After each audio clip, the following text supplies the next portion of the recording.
everybody, I'm Grandmaster Ben Finegold here with our weekly lecture series. You know, it's weird. It's Monday, but it feels like a Wednesday. Anyway, tonight's lecture is sponsored by Anonymous. Thank you, Anonymous. You sponsor a lot of lectures. If you'd like to sponsor a lecture, then contact my wife, Karen. Her email is karen@atlchessclub.com.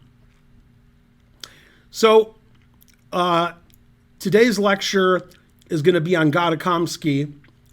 And it's funny, the 1990s had some really strong players that were sort of, close to their prime. Kamsky, Anand, Kramnik, Valery Salov. And Kamsky quit chess for a while. Salov completely quit chess. And because they quit chess for some period of time, and because Kamsky is a bit older than the top players in the world now, a lot of players today don't realize how great Kamsky was. And as we all know, he's an FFL. I don't know what that stands for because this is a G-rated video. Anyway, Kamsky in the 90s, 2000s, and 2010s was winning lots of tournaments. He was winning U.S. championships. He was winning FIDE World Cups. He was playing Karpov for the World Chess Championship. He was beating all the best players in the world in matches. And he was top 5 in the world for quite a long time. Unfortunately, he stopped playing chess for a while. Before we talk about that, he moved to the U.S. when he was very young, and he was already pretty famous. He was something like 14 years old, and he was already like one of the top 20 players in the U.S. And when he was a teenager, I would say he was the best player in the U.S. when he was, 17, 18, 19. They talk about on his Wikipedia article lots of accolades that he has. He's 49 years old now. He played a 20-game match with Karpov for the FIDE World Championship. That's when there was a schism between Kasparov and FIDE, and Kasparov was having his own World Championship matches with Nigel Short and then with Vladimir Kramnik, and FIDE didn't recognize those and had their own World Championship tournaments and matches and whatnot. And one of those was Karpov-Kamsky from 1996, which Gata lost 10.5, 7.5. After he lost Karpov, he quit chess for several years, about 8 years, and he went to law school in Brooklyn College. He got a law degree. Then very soon thereafter, he said, that's enough of that, and then he went back into chess. And those probably would have been his best years. So like in the prime of his chess career, he stopped playing chess for several years. Okay, then he made a comeback 20 years ago, and he was doing well again. He was good friends with me a long time ago. We don't talk very much now, but we hung out. Me and my family hung out with him and his family in Brooklyn, and we went to dinner somewhere. We went to Coney Island, and, we hung out. One of the few GMs that I hung out with outside of chess. And was a very nice guy, very strong player, very positional and strategical player. You can see his Wikipedia page is extremely long because he has so many accolades.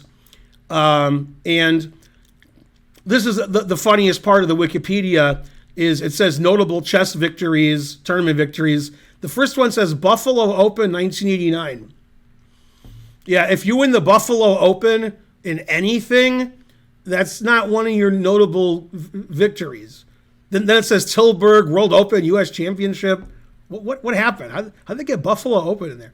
Anyway, then he played matches with lots of famous players, such as Anand, who he beat, Kramnik, who he beat 4.5, 1.5, Short, who he also crushed, Salov he crushed, and he beat Bakro. He beat Ponomaryov. He won his semifinal match in the World Cup in 2007, which is the one that he won by beating Carlsen and Ponomaryov and Shirov and so forth. So I mean, he was a incredibly strong player. They have one of his notable games here in the Wikipedia article, which we're not going to go over since you can find that yourself. Anyway, have a look at the article. It's very long. It talks about Gata a lot, and it shows you what a strong player he was and how famous he was even as a junior player, which now is normal, but it wasn't in the 90s. In the 90s, teenagers weren't, being top 5 in the world all the time. So, incredibly strong player, and now, unfortunately, he doesn't just play Blitz Online, but mostly he's playing Untitled Tuesday and he's streaming. And, when he plays Title Tuesday, since he's 49, he's not fighting for first place. But sometimes he comes in the top 10 or top 20 out of 500-600 players. So he's still quite good, and he can still beat anybody. I mean, if he plays a Blitz game with Carlsen or Nakamura, he's the underdog for sure, but it's not shocking if he wins because, he was top 5 in the world. Sometimes you can get that form back. And I'm a big fan of Kamsky. And in 2011, I went to the World Team Championship in Ningbo, China with the U.S. team. I was one of the coaches, and he was board 1. And he was playing the board 1 from all the best countries in the world. So basically all 2,700 players. And Kamsky got 2 wins, 7 draws, and no losses against, just the best players in the world. So really strong player. Now let's have a look at the games because that's what you guys are here for. And the sponsor, even though they're anonymous, they had 2 particular events that they wanted me to show a game from. So first one is in 1996 when Kamsky played his World Championship match against Karpov. And as it's called, the FIDE World Championship, because some people didn't recognize the FIDE World Champion, they recognized Kasparov and that line of champions, not the ones FIDE had, where they had these silly tournaments and like Khalifman won and Ponomaryov won and so forth. Some people didn't recognize that. So this was an official FIDE World Championship match, but nobody thought that these players, Kamsky and Karpov, were better than Kasparov. So, I mean, nowadays, World Championship matches don't have the best player in the world, so it's normal now. Okay, Kamsky's white against Karpov, and this is from 1996. Obviously, Karpov in 1996 is slightly past his prime, but only slightly. So Karpov is still Karpov. Played a Caro-Kann. Kamsky has white. He played the Panov variation, which is when I occasionally, very occasionally, have white in a Caro-Kann in a slow game, this is what I play. And it's more likely I have black in this position. Because I play the Caro-Kann with black occasionally. I play white in a Caro-Kann occasionally. And usually I'd have this position with black more often. And in this position, I play knight c6, which is its own variation. Karpov played the more standard e6.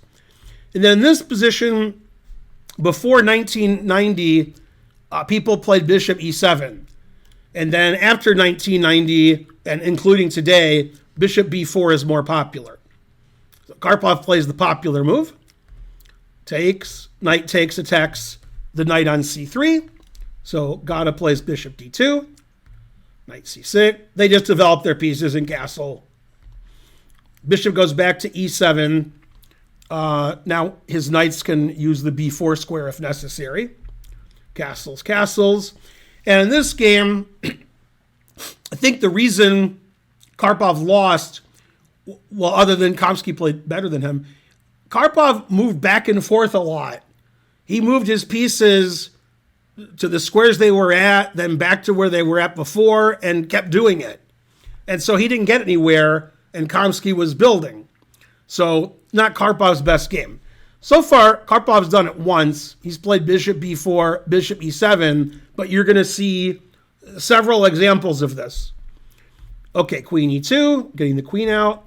Okay, there's another example. The knight came from f6 and he went back to f6 after playing knight takes d5, knight e4. And the idea is, in this position, black may want to take on d4, and knight e4 actually makes this not so good because we trade, we play bishop c3, and we have a lot of guys on f6, so black needs to play queen d8 to defend f6, then rook d1, and you can't have your queen on d8 because I'm going to get a discovered attack, knight takes and bishop h7. So you have to play bishop d7 because you can't move your queen. Your queen needs to defend f6. And in this position, white can take on f6 and then play the move bishop f6 or bishop h7. Maybe this is better. And then bishop h7 and rook d7. And white's better because white has a rook on the 7th rank. And possibly white could even get an attack. And I think there's another line, which I forgot, which is also good for white. Even better than that one.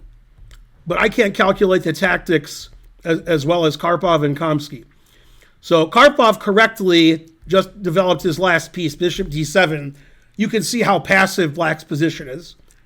Kamsky, rook on a1 is no good, puts it in the middle. Rook c8, rook e1. Both sides are getting their pieces out. Both sides have castled. Both sides are trying to improve. And now, again, Karpov doesn't play incisively. Knight d5. So he played knight f6. Then he played knight d5. Then he played knight d6. Then he played knight d5. Okay, knight back to c3, opening up the diagonal for the bishop. And then knight back to f6. Come on, Karpov. All right, a3, stopping the knight from going to b4. Queen c7. I don't understand queen c7. c7 is the open c file where you definitely don't want your queen because it can get harassed. And I don't know why the queen's good on c7 anyway, so I don't like that move. Bishop g5, and then he plays queen a5. So he does it again. He moves his knight a lot, then he plays queen c7, queen a5. Queen a5 is a mistake. And I gave a lecture once, long time ago, and the theme of the lecture was that Karpov isolated queen pawn positions, allowing d5 winning. And he did that against Portish, and he did that against Smyslov. And you could find those games in database, or online or somewhere, where those guys won with white by playing d5 in a position like this. And this is a much more complicated example, but he falls for it again. And after queen a5, d5 is very strong. And we're opening up the e file, and this is semi-pinned, and this check is coming, opening this up, and the tactics just work in white's favor. So when Kamsky played d5, he had to see several moves ahead. And I'm going to pause when we get to that position and ask you what move Kamsky has to play. So takes, takes, takes. And now, normally, you would expect knight takes d5, and if queen takes, bishop h7 check, and rook takes queen. Of course, Karpov wouldn't take the knight on d5. He'd play bishop d8, and the engine says it's equal. Kamsky didn't do that. Kamsky played bishop takes h7 check first, and then he played rook takes. Okay, so what Kamsky wants to do is take the queen. And if the queen moves randomly, I take the bishop and I'm up material. If your queen goes to c7 or d8, defending your bishop, I have queen d3 check, and I take the bishop on d7, and again, I'm up material and I'm winning. So Karpov played bishop c3, rook takes, bishop takes, and in this position, if there's no tactics, then black has a rook and two bishops for a queen. So that's good. Okay, and you might think, like, I can't sing that, I'll get in trouble. Okay, so queen d3 check wins the bishop on d7, but the rook is attacked on e1. That would result in 2 rooks versus a queen, and I don't know who I'd prefer there. But Kamsky saw further when he played d5. He played the move b4. b4 prevents bishop takes rook. It attacks the bishop, and it still threatens queen check, and queen takes d7. Kamsky's strength, more than other super GMs, is his technique. When Kamsky has a better or winning endgame, much like Carlsen, Kamsky wins. He grinds and grinds, and he eventually wins. So Karpov has to lose a piece. He decides to play king g8 and loses bishop on a5 because that messes up white's pawns. And then bishop g4, a6, trying to fix the pawns. And we have this position, which is technically winning, but very difficult. And of course, against Karpov, it's more difficult. And the reason white's winning is black is missing a pawn on the king side. I think if black had a pawn on h7 here, like we Jadoub, and take this pawn and put it here, probably it's a draw, although white has good winning chances. But okay, now probably it's just winning. Kamsky doesn't want to trade rooks and take the knight because he'll get checkmated. Oops, truth hurts. So Kamsky moved his rook to safety. Rook a1. You can't get any safer than that. Rook e6. He gets lift with h3. And the next 20 moves are not very interesting. It's Kamsky slowly probing and improving his position. And finally, they got an interesting position. Karpov is just chilling, saying, I have a fortress. You can't attack anything. I'm good. And eventually, Kamsky does break through. Repeats first, always repeat. Nothing much happening. Now, the queen and the rook are putting pressure on 3 of black's pieces. So the rooks can't move off of the third rank because the knight would be hanging. The knight can't move because then all your pawns are hanging. So black can't move. So Karpov just said, oh, I won't move. And finally, Kamsky does something. He plays f4. He takes he first perfects where his pieces should be. Those are excellent squares.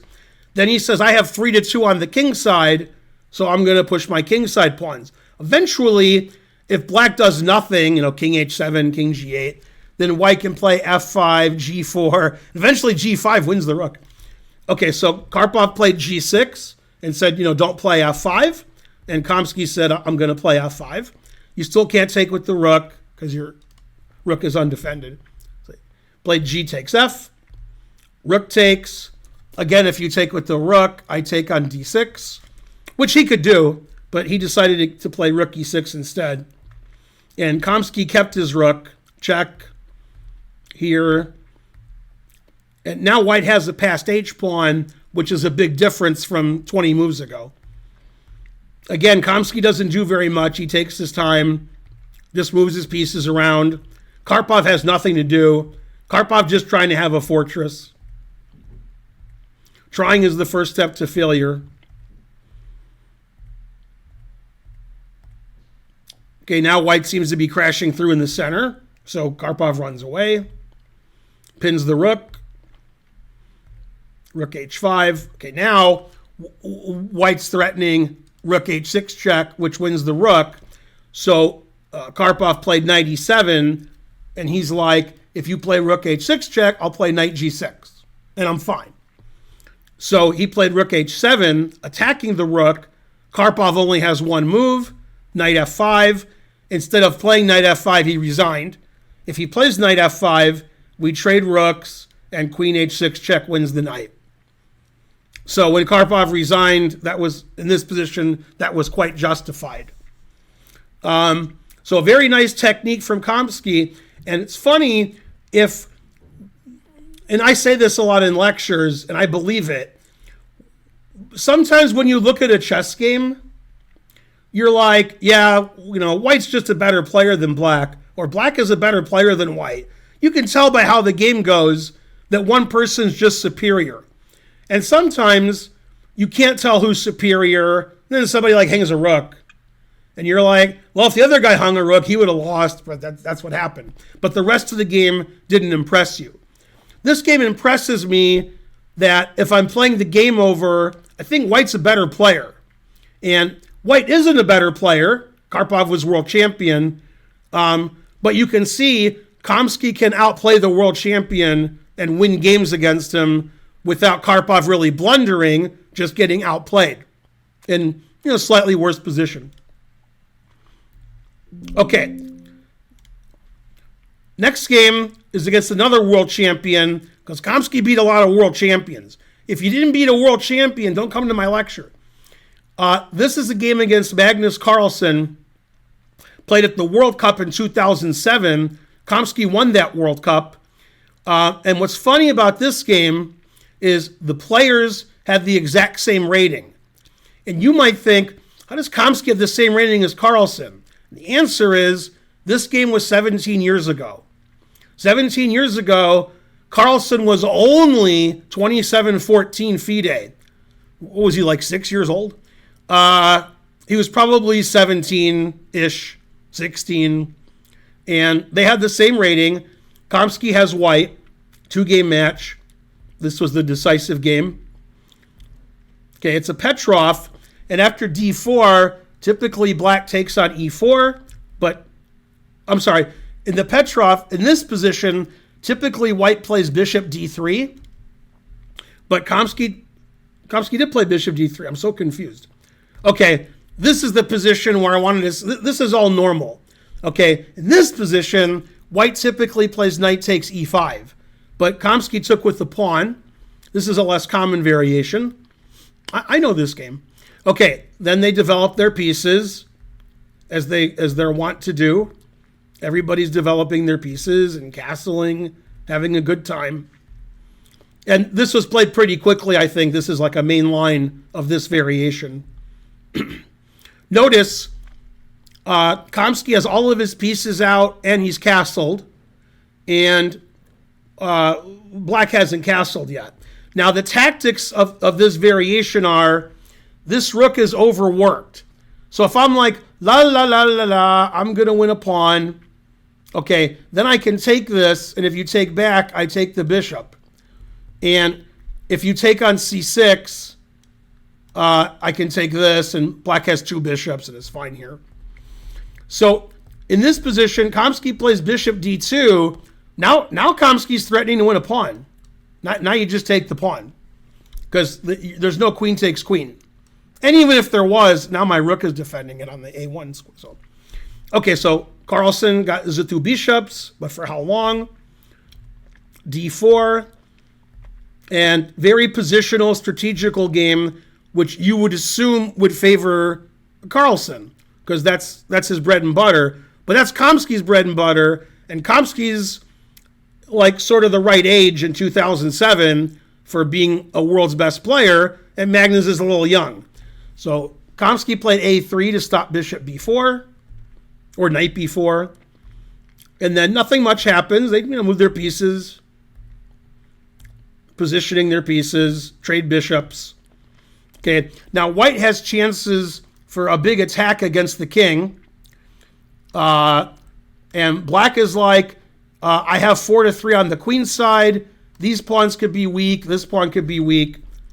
So he plays rook e6. That way he defends his king in case queen gets over there. And he can double rooks and attack this pawn quite a bit. Knight h5 and rook e1. The reason he played knight h5, which is actually why he won the game, is he wants to play knight f4, forking the queen and rook. So next move, Kamsky is going to move his queen. a5 and queen g4. So Kamsky is going to play knight f4 next move and win the exchange. And also of note is the move knight f6 check, which also wins material. So Carlsen saw queen g4. when he played a5, he played rook g6, attacking the queen, but Kamsky didn't move his queen away. Knight f4, the same fork. They trade queens. The rook has almost nowhere safe to go, so he goes to g6. Now, if I had white in this position, then I would play knight takes c7. But I've never won the World Cup. Okay, Kamsky played an amazing move that I probably wouldn't think of, and that's g4. Kamsky wants to win the rook. And Kamsky's threatening knight f4, attacking the rook, rook h6, g5, which he gets to play. And there's not a good defense to that, plus this pawn is still hanging. So he attacks the knight, Carlsen, and he sacrifices the exchange, which, I mean, he's sort of losing the exchange. And probably one of Magnus's famous sayings, "I don't believe in fortresses," may have come from this game, because he's trying to build a fortress, but he didn't do it. Not even close. He's trying to block the whole game up, so white's rooks aren't very effective. But this is just Kamsky's game. Technique. Gets on the half-open file, puts pressure on d4, pushes his kingside pawns, moves his king up. Black can't do very much. Putting more pressure on d4. Trading the knight off to put more pressure on d4, so he moves it back. White just keeps advancing. Okay, and now white did what he wanted, which was to open the H file. Rooks want open files. So he played H4, H5, took on G6. Now he can try to get both rooks on the H file, and then he's winning, and black has a very sorry bishop on B6. Sorry, Magnus. So he plays A4, solidifying the queen side, stopping black from getting counterplay here. Then he gets his rook over to the H file. Then he moves his knight. That way this rook can come to the H file. My dogs like it. And the knight can go to F4 and take on E6. So he's got two ideas. Okay, you have to defend the pawn on E6. So he does. Then rook at E1. He's going to move this rook up and move this rook to the H file. And black is going to sit here and take it. C5, rook H3. And this position, black can't do anything. White's going to play rook H1, rook H7 check, and white crashes through. This is weak, this is weak, this is weak. Black can't do anything. So in this position, Carlsen resigned. And you would think, looking at that game, if I told you this was Kamsky and Carlsen, you would think Carlsen was white. This is how Carlsen plays. So he got a nice chess lesson from Kamsky 17 years ago, and those lessons that you get make you a better player later in your career. See what you did wrong and play like your opponent. This is weak, the rook has to stay on it, and the infiltration on the H file is impossible to stop. Black has no counterplay. So great game from Gata. So Gata beat Karpov in the first game, Gata beat Magnus in the second game. Those tournaments were requested by the sponsor. So now we're going to get the game that I chose all on my own. And that's a game that he beat Kramnik in 1994. And this is the most exciting game. Some of you who haven't looked at millions of games like me might think this is the most exciting game you've ever seen. Possible. It's Kamsky-Kramnik. So great players of the present, I'm not showing you games where the player in question, Gata Kamsky, is beating 2,000 players and 2,200 players and 2,400 players. That's who I beat. I'm showing you games where he beat Karpov and Kramnik and Carlsen. That's pretty impressive. Okay, and he beat them all plenty. Okay, especially Kramnik. So Gata's white. They played very, very sharp variation of the semi-Slav called the anti-Moran-Botvinnik variation, or the Moran-Botvinnik variation. And it starts like this. This is the starting position. Black has to play H6 and G5. And this position is actually in my D4 course for white. And I've had white in this position a few times. Takes, takes, takes. Black can play knight bd7 or bishop e7 here. I think knight bd7 is much more common, but bishop e7 is okay. Okay, and you can play g3 here to fianchetto your bishop or take on f6. I take on f6. That's what Kamsky did. Okay, and this is the main line. One of my best wins in my career from prep is a game I beat Darwin Yang from this position. Okay, and they get to this position, which has occurred hundreds of times in grandmaster play. And back in the 80s, Kasparov was beating everybody. Kasparov has like 7.5 out of 8 with white in this position. Okay, b4. Now, white has two moves. White can play knight a4 or rook b1. I think I've played both of them. Knight a4 was played. Now, when this variation started, people played queen c7. Then people played queen b5. Then they played queen a6.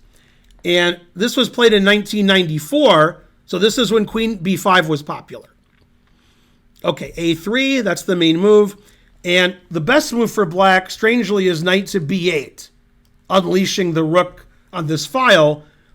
Kramnik made the more logical-looking move, knight e5. Does the same thing, but the knight can go to d3. But the engine doesn't like it as much. Okay, we trade on b4. And we play queen d4, threatening the a7 pawn and the knight.